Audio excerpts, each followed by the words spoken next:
हमारा YouTube channel अवश्य subscribe करें। नमस्कार दोस्तों, आज बात करते हैं जलन की।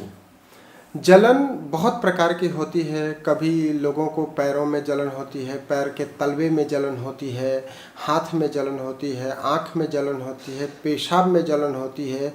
कई बार लोगों को पूरे शरीर में जलन होती है। आखिर ये जलन होती क्या है? जलन जो है वो न्यूरोलॉजिकल डिसऑर्डर्स के कारण हो सकती है। ये देख रहे हैं बॉडी में हमारे ऐसा नसों का जाल बिछा होता है जिसको हम नर्व्स बोलते हैं। न्यूरोलॉजिकल डिसऑर्डर्स के कारण हो सकती है, न्यूरोपैथी हो सकता है, उसके कारण हो सकता है।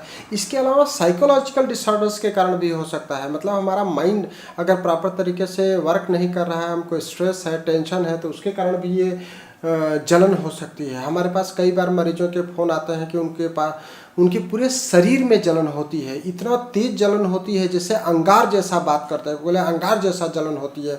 कई बार बात करते हैं कि आग के जलने जैसा जलन होती है, कई बार मिर्ची के जैसी जलन होती है। मतलब जलन के कई प्रकार भी होते हैं। जिस तरीके से जलन के कई कारण होते हैं, उसी तरीके से जलन के कई प्रकार भी होते हैं। तो आइए जानते हैं कि जलन क्यों होती है और इसका क्या इलाज है और होम्योपैथी कैसे इसमें हेल्प कर सकते हैं। जिन लोगों को पैरों में अक्सर जलन होती है, तो पैरों में जलन का कारण हो सकता है विटामिन B12 की डेफिशिएंसी, या फिर हार्मोनल डिस्टर्बेंसेस, या फिर जो सबसे मेन प्रमुख कारण है वो है डायबिटीज़। डायबिटीज़ के कारण पैरों में जलन बहुत ज़्यादा होती है। डायबिटीज़ के लोगों को वैसे भी अपने फूड का केयर ज़्यादा करना चाहिए। तो एक तो हो गया डायबिटीज़, दूसरा हो गया विटामिन्स की डेफिशिएंसी, तीसरा हो गया हार्मोनल डिस्टर्बेंसेस, और चौथा मैंने बताया कि अगर आपको नींद नहीं आ रही है, अगर आपको साइकेट्रिक कोई प्रॉब्लम है, तो उसके कारण भी जलन हो सकता है। और हो सकता है कुछ आप दवाई खा रहे हैं, तो दवाइयों के साइड इफ़ेक्ट्स भी हैं जो जलन होता है। आपने पेट का जलन तो सुना ही होगा, पेट का जलन, एसिडिटी, या फिर पेशाब का जलन, या फिर लैट्रिन के रास्ते का जलन। जिन लोगों को पाइल्स की शिकायत होती है उनको लैट्रिन के रास्ते में जलन होने लगती है। जो लोग ज़्यादा मिर्ची खाते हैं उनको पेशाब में जलन हो जाती है। तो कुछ दवाइयाँ ऐसी होती हैं जो दवाई जब हम खाते हैं तो वो पेट में जाकर के डिज़ोल्व होता है, और उसके कारण उसके परिणाम स्वरूप पेशाब में जलन, या फिर लैट्रिन में जलन, या फिर ये अंगों में जलन हो सकता है। तो ये जलन को अगर आप प्रॉपर तरीके से होम्योपैथिक चिकित्सक के साथ डिस्कस करेंगे, और होम्योपैथिक डॉक्टर्स आपके लक्षणों के आधार पर दवाइयों का चयन करेगा, तो मुझे आशा ही नहीं पूर्ण विश्वास है कि आपकी जलन ठीक हो जाएगी। इसी तरीके से कई लोग बताते हैं कि उनको स्किन में भी जलन होता है। स्किन में भी जलन के लिए होम्योपैथी में बहुत अच्छी दवाइयाँ हैं।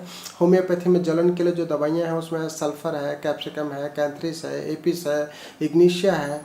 तो आप खुद से दवाई नहीं लें, होम्योपैथिक डॉक्टर को अच्छे से समझाएं कि क्या क्या परेशानी हो रही, कब से हो रही, उसका कारण बताएं, और उसके आधार पर जब आप दवाई लेंगे तो ये परेशानी ठीक हो सकती है। इसी तरीके से ये परेशानी कभी कभी लीवर के डिस्टर्बेंसेस के कारण हो सकता है, किडनी के डिस्टर्बेंसेस के कारण हो सकता है, पैंक्रियास के फंक्शंस डिस्टर्ब होने के कारण हो सकता है। तो कहने का मतलब जलन तो एक ही है, पर उसका कारण कई तरह के हो सकते हैं, उसका प्रकार कई तरह का हो सकता है। तो उन्हीं कारणों और प्रकार के आधार पर होम्योपैथिक दवाइयाँ दी जाती है।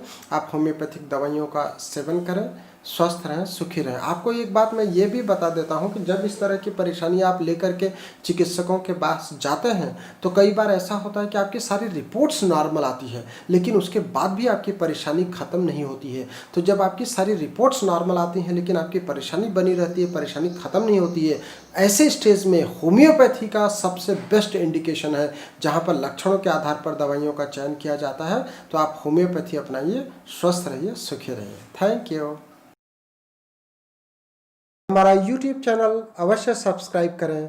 Please subscribe our YouTube channel.